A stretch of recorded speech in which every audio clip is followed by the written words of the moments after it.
I grew up in the fire service. From the time I was 7 years old, I was staying at a firehouse. Started firefighting when I was 16 as a volunteer. I became a career firefighter with DoD, Department of Defense, down in DC, and came to Frederick County and did a little over 11 years in Frederick County.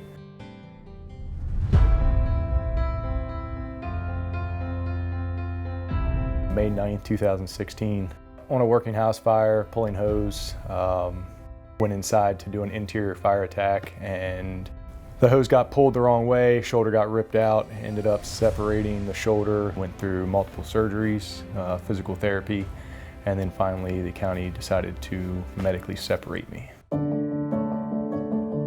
I was going to buy a house, dealing with another lender, assured I had a loan, told my place that I was renting from that I had bought a house and I didn't need to renew my lease. I went through a divorce during that time, along with the injury, so I had to claim bankruptcy during that.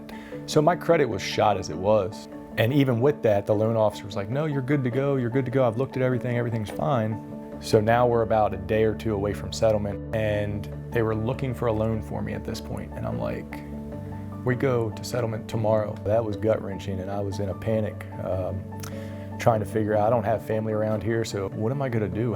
What's gonna happen? I don't have a place to live, and I can't provide a place to live. It was a matter of hours that I needed to find a place to go.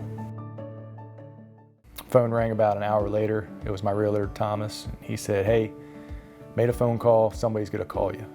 A guy named Jason. About an hour after that, I get a phone call from Jason Fox with NFM Lending.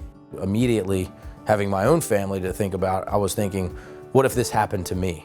And so immediately I wanted to help out as much as possible. He said, I want to hear your story.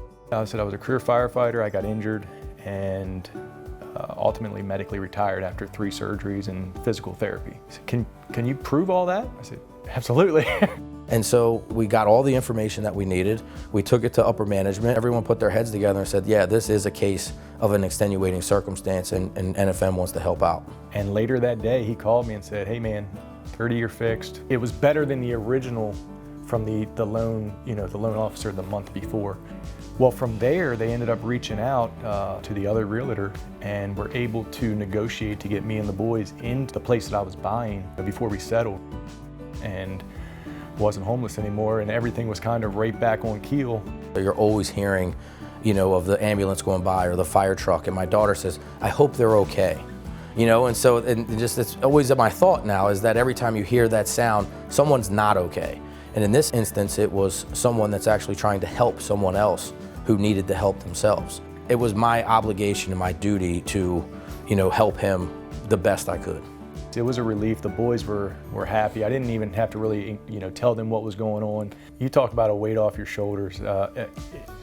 Somebody sitting on your chest doesn't even describe the weight that you have. Sitting and listening to him tell the story again, just, kind of gets at me, thinking like, man, I really played a big part in his life to get him from a place of total disaster to a place of, I got my son a dog because I told him when we had a yard and a fence, I'd get him a dog again.